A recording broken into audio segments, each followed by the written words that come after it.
ये लड़ाई सिर्फ अंग्रेजों और भूटानियों की नहीं थी, बिल्कुल नहीं। ये अपनी जमीन बचाने की लड़ाई थी, जिसे बोडो लोगों ने खुद लड़ा। और इस लड़ाई का एक चेहरा थे जाओलिया मेच, चिरांग के दीवान। वो जानते थे कि अगर अंग्रेज आ गए तो सब खत्म हो जाएगा। तो उन्होंने अपने लोगों को जमा किया और शुरू किया गुरिल्ला वॉर, छिपकर हमला करना, और अंग्रेजों को नाको चने चबवा दिए। अंग्रेजों की तैयारी जबरदस्त थी। उन्होंने एक बड़ी फौज बनाई जिसे नाम दिया द्वार फील्ड फोर्स, और प्लान बिल्कुल साफ था। 4 तरफ से हमला एक साथ, अ 4 pronged अटैक, मतलब एक साथ 4 सेना की टुकड़ियां जलपाईगुड़ी से, कूच बिहार से, गोलपारा से और गुवाहाटी से एक साथ हमला करके पूरे इलाके को घेर कर कब्जा करने का प्लान था। भूटानी सेना ने स्थानीय बोडो लोगों के साथ मिलकर ऐसा जबरदस्त जवाबी हमला किया कि अंग्रेजों के होश उड़ गए। सबसे बड़ी हार हुई देवांगिरी में। वहां तो अंग्रेजों को जान बचाकर भागना पड़ा, अपने घायल, अपना सामान, यहां तक कि अपनी 2 तोपें भी पीछे छोड़नी पड़ी। लेकिन अपनी हार से बौखलाए अंग्रेजों ने और भी बड़ी फौज भेज दी, और आखिरकार ताकत के सामने प्रतिरोध ज्यादा दिन नहीं टिक सका। अप्रैल 1865 तक सब कुछ वापस अंग्रेजों के कब्जे में था। जवालिया मेच भी लड़ते लड़ते शहीद हो गए। कभी सोचा है कि क्या होता है जब इतिहास नक्शों और संधियों के पन्नों में कहीं खो जाता है, जब किसी समुदाय की, किसी कौम की पूरी दुनिया एक कागज पर खींची सीधी लकीर से हमेशा हमेशा के लिए बदल दी जाती है? आज हम मिलकर एक ऐसी ही कहानी की परतों को खोलेंगे। ये कहानी है खोली हुई बोडो जमीन की। ये सिर्फ किसी जमीन के टुकड़े के विलय का इतिहास नहीं है, नहीं। ये एक पहचान, एक संस्कृति और एक भविष्य के लिए किए गए संघर्ष की दास्तान है, जो आज भी इस पूरे इलाके की सियासत और समाज को एक शक्ल दे रही है। तो चलिए इस एक सवाल से शुरुआत करते हैं। जरा एक पल के लिए रुककर सोचिए कि क्या हो अगर नक्शे पर खींची गई एक सीधी साधी लाइन किसी समुदाय के लिए बंटवारे का एक ऐसा गहरा जख्म बन जाए जो पीढ़ियों तक न भरे।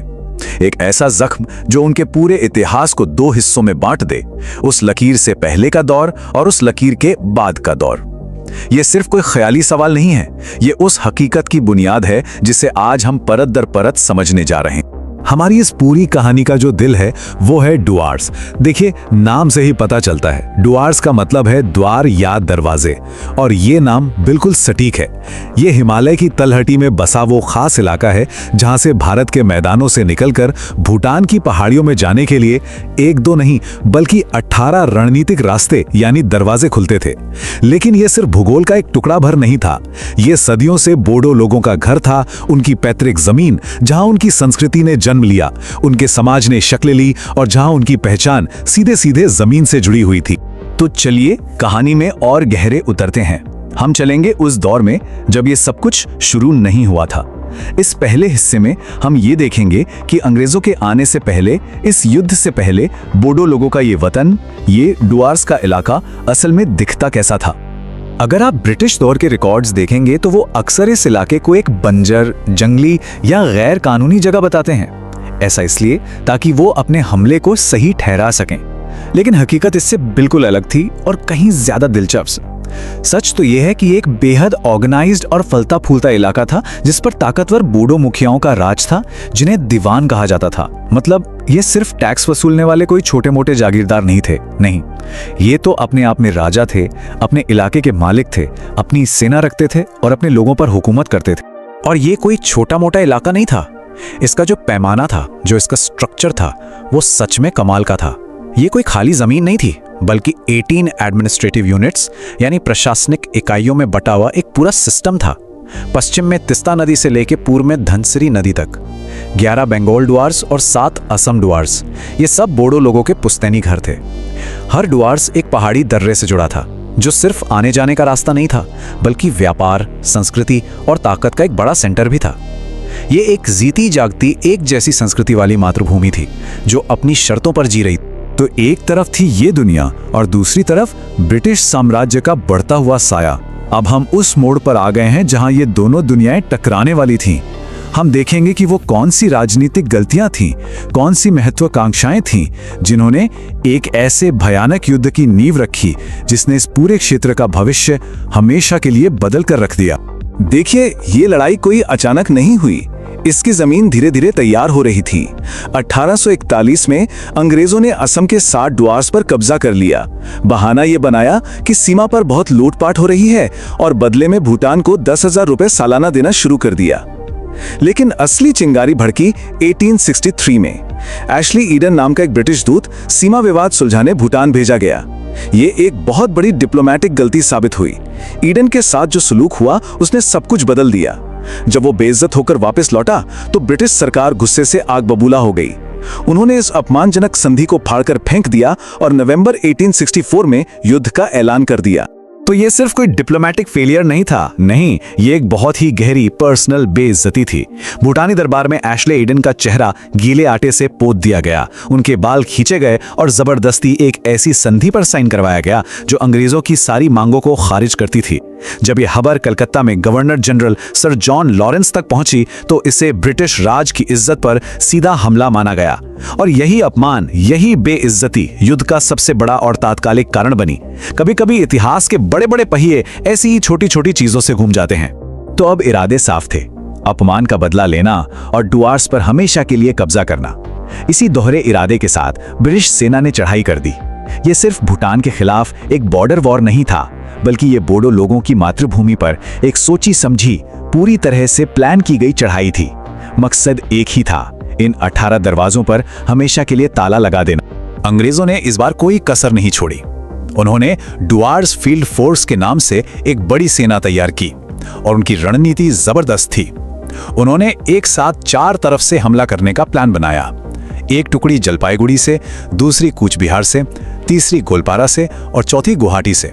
मतलब पूरे डुआर्स इलाके को पश्चिम से लेकर पूर्व तक एक ही झटके में घेरने और सभी किलों पर कब्जा करने का पूरा प्लान था।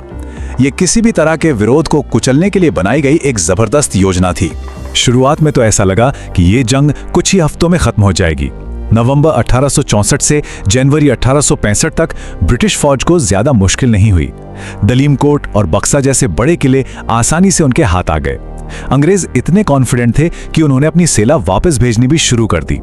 लेकिन यही उनकी सबसे बड़ी भूल थी। जनवरी के आखिर में भूटानी सेना ने स्थानीय बोडो लड़ाकों के साथ मिलकर पूरी सीमा पर एक साथ पलटवार कर दिया। सबसे बड़ा झटका उन्हें देवांगिरी में लगा। वहां भूटानी सेना ने ब्रिटिश छावनी को घेर लिया, उनका पानी बंद कर दिया और उन्हें भागने पर मजबूर कर दिया। ये वापसी एक भगदड़ में बदल गई और अंग्रेजों को अपने घायल सिपाही और 2 तोपे तक छोड़कर भागना पड़ा। इसे देवांगिरी की आपदा कहा गया, जो ब्रिटिश राज के लिए एक बड़ी शर्मिंदगी। और यहीं पर कहानी का वो हिस्सा आता है जिसे अक्सर भुला दिया जाता है, बोडो लोगों का प्रतिरोध। ब्रिटिश इतिहास इसे सिर्फ अंग्रेजों और भूटान के बीच की लड़ाई बताता है, लेकिन ये अधूरा सच है। चिरांग डुआर्स के दीवान जॉलिया मेच एक बड़े बोडो नेता के तौर पर सामने आए। वो जानते थे कि ब्रिटिश कब्जे का मतलब उनकी आज़ादी और उनकी जीवन शैली का अंत है। उन्होंने अपने लोगों को जमा किया और अंग्रेजों के खिलाफ एक जबरदस्त गुरिल्ला युद्ध छेड़ दिया। वो डुआर्स के घने जंगलों का फायदा उठाकर ब्रिटिश सप्लाई लाइनों पर हमला करते थे। जॉलिया मेच का ये प्रतिरोध साबित करता है कि ये सिर्फ 2 ताकतों की जंग नहीं थी, बल्कि अपनी जमीन बचाने के लिए स्थानीय लोगों का एक आखिरी और हताश संघर्ष भी था। देवांगिरी में मिली हार से तिलमिलाए अंग्रेज और भी ज्यादा ताकत से वापस आए। जनरल टॉम्स की अगुवाई में उन्होंने अप्रैल 1865 तक भूटानी और बोडो दोनों के प्रतिरोध को बेरहमी से कुचल दिया। अब जंग का मैदान तो शांत हो गया था, लेकिन बातचीत की मेज सज रही थी। एक ऐसी मेज जहां बोडो लोगों की किस्मत का फैसला होने वाला था, और वो भी उनकी गैर मौजूदगी में। 11 नवंबर 1865 ये वो तारीख है जब सिंचुला की संधि पर दस्तखत हुए। ये दस्तावेज इस कहानी का सबसे अहम और दुखद मोड़ है। इस संधि के तहत भूटान ने अपने सभी 18 डुआर्स, बंगाल वाले भी और असम वाले भी, हमेशा के लिए ब्रिटिश सरकार को सौंप दिए और बदले में अंग्रेजों ने भूटान को सालाना 25,000 रुपए देने का वादा किया। मतलब बोडो लोगों की पूरी मातृभूमि को एक तरह से बेच दिया गया था। इस संधि पर अंग्रेजों और भूटानियों ने तो दस्तखत किए, लेकिन जिन लोगों की यह जमीन थी, जिन लोगों ने इसे बचाने के लिए अपना खून बहाया था, उन बोडो लोगों से पूछा तक नहीं गया। उन्हें एक सामान की तरह एक साम्राज्य से दूसरे साम्राज्य को सौंप दिया गया। जमीन पर कब्जा करने के बाद अंग्रेजों ने एक और फैसला लिया, जिसने बोडो लोगों को हमेशा के लिए बांट दिया। उन्होंने ड्वार्स को संकोश नदी के बीच से 2 हिस्सों में तोड़ दिया। नदी के पश्चिम का हिस्सा बंगाल में मिला दिया गया और जलपाईगुड़ी जिला बना। यहाँ बोडो लोग बंगाली आबादी के बीच एक छोटी सी माइनॉरिटी बनकर रह गए और नदी के पूर्व का हिस्सा असम के गोलपारा जिले में जोड़ दिया गया। यहाँ बोडो अपनी पहचान बचाने में ज्यादा कामयाब रहे और ये जो लकीर 1866 में खींची गई थी, आज का जो बोडोलैंड टेरिटोरियल रीजन यानी BTR है, उसकी पश्चिमी सीमा ठीक इसी संकोश नदी पर आकर रुक जाती है। ये उसी औपनिवेशिक बंटवारे की एक सीधी और दर्दनाक विरासत है। राजनीतिक कब्जे और बंटवारे के बाद बेदखली का अगला दौर शुरू हुआ और शायद सबसे क्रूर दौर। इस बार ये हमला तोपों से नहीं बल्कि कानूनों से, आर्थिक नीतियों से और आबादी में बदलाव करके किया गया। एक ऐसा हमला जिसने धीरे धीरे बोडो लोगों को उनकी अपनी ही जमीन पर पराया और बेबस बना दिया। अंग्रेजों ने एक बहुत ही चालाक कानूनी हथियार निकाला, जिसे वेस्टलैंड रूल्स या बंजर भूमि कानून कहते थे। इसके मुताबिक कोई भी जमीन जिस पर साल भर एक ही जैसी पक्की खेती नहीं होती, वो बंजर है और इसलिए वो सरकार की संपत्ति है। सोचिए, ये कानून सीधे सीधे बोडो लोगों के पारंपरिक खेती के तरीके पर हमला था।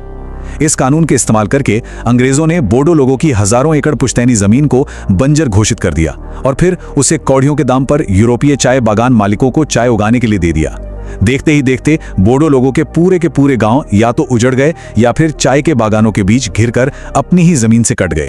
इन वेस्टलैंड रूल्स का नतीजा ये हुआ कि इलाके की पूरी डेमोग्राफी ही बदल गई। चाय बागानों में काम करने के लिए बोडो लोग तैयार नहीं थे, क्योंकि वो तो अपनी जमीन के मालिक थे ना। तो अंग्रेजों ने मध्य भारत के छोटा नागपुर से लाखों की संख्या में उरांव, मुंडा और संथाल आदिवासियों को मजदूर बनाकर यहाँ लाना शुरू कर दिया। 1901 की जनगणना के ये आंकड़े देखिए, ये खुद पूरी कहानी बयां करते हैं। जलपाईगुड़ी जिले में स्वदेशी मेच यानी बोडो आबादी या तो स्थिर है या घट रही है, जबकि बाहर से लाए गए चाय मजदूरों की आबादी रॉकेट की तरह बढ़ रही है। कुछ ही दशकों में बोडो लोग अपनी ही जमीन पर एक छोटी सी माइनॉरिटी बनकर रह गए। तो देखिए, ये एक सिस्टमैटिक हमला था। इसे स्टेप बाय स्टेप समझिए। पहला कदम वेस्टलैंड रूल्स, जिसने उनकी सामुदायिक जमीन छीन ली। दूसरा कदम वन अधिनियम। अंग्रेजों ने कीमती जंगलों को आरक्षित वन घोषित कर दिया, जिससे बोडो लोगों का उन जंगलों में जाना ही गैर कानूनी हो गया, जहां वो सदियों से शिकार करते थे और अपनी जरूरतें पूरी करते थे। और तीसरा और आखिरी कदम, जोतदारी प्रणाली। जो थोड़ी बहुत जमीन बची थी, उस पर ऐसा सिस्टम लागू किया गया कि बोडो किसान अपनी ही जमीन पर अधियार यानी बटाईदार बन गए और उन्हें अपनी फसल का आधा हिस्सा नए जमींदारों को देना पड़ता था। इस तरह एक आत्मनिर्भर और स्वाभिमानी समुदाय को भूमिहीन, शक्तिहीन और गरीब बना दिया गया। तो अब सवाल ही उठता है कि ये सब पुरानी बातें जानने का आज क्या मतलब है? मतलब ये है कि 1865 में जो हुआ वो इतिहास की किसी किताब का कोई पुराना चैप्टर नहीं है। उसकी गूंज, उसके जख्म आज भी ड्वार्स की वादियों में महसूस किए जा सकते हैं। चलिए इन सभी ऐतिहासिक घटनाओं को आज की सच्चाई से जोड़ते हैं। आज जब हम बोडोलैंड की मांग के बारे में सुनते हैं या इस इलाके में जातीय तनाव और जमीन को लेकर होने वाले झगड़ों के बारे में पढ़ते हैं, तो ये समझना बहुत जरूरी है कि ये मुद्दे रातों रात पैदा नहीं हुए। इनकी जड़ें बहुत गहरी हैं और वे सीधे तौर पर 1865 के उसी विलय, संकोश नदी के उस बंटवारे और उसके बाद हुई आर्थिक और डेमोग्राफिक उथल-पुथल से जुड़ी हैं। इतिहास के वो फैसले आज भी इस इलाके के आज को तय कर रहे हैं और इसके भविष्य को भी प्रभावित कर रहे हैं। अगर इस पूरी कहानी को, इस पूरे दर्द को एक नंबर में समेटना हो, तो वो नंबर होगा 1865। ये सिर्फ एक साल नहीं है, ये एक मील का पत्थर है। ये वो साल है जब एक संधि ने एक घर को तोड़ा, एक नदी ने एक समुदाय को बांटा और एक ऐसे भविष्य की कहानी लिख दी जिसमें पहचान का संकट, जमीन का संघर्ष और अपने वजूद की लड़ाई शामिल थी। और आखिर में हम आपको एक सवाल के साथ छोड़ के जाएंगे। जरा सोचिएगा इस पर। जब किसी समुदाय का घर सिर्फ जंग में नहीं बल्कि कानून की स्याही और संधियों के जरिए छीन लिया जाता है, तो क्या उसे कभी पूरी तरह से वापस हासिल किया जा सकता है? ये सवाल ऐतिहासिक न्याय, पहचान और अपनेपन की उन गहरी परतों को छूता है जिनका जवाब आज भी खोजा जा रहा है।